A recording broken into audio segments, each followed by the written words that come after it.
how to check the Adidas refund timing and what can you expect. Hi everyone and welcome back to our channel. Today we are providing you with a clear guide you can follow up and what you can expect when you are returning an item. So let's just dive right into the video and get started. We can start by logging in into our Adidas account on adidas.com. After that, go to the order section. For that, look out for this option called orders and returns in the top right corner, and that should directly open it up. Now here we can find the specific order that we have returned, and we can look out for a refund or return status.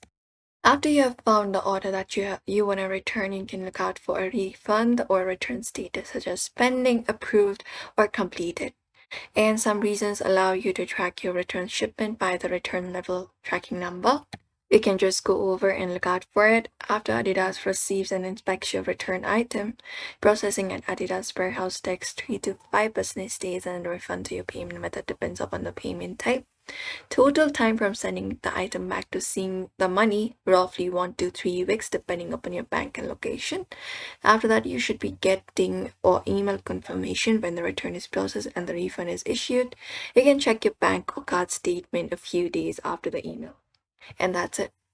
So that's everybody. For now, we hope this video was helpful to you. Give this video a like and subscribe for more tips and tutorials.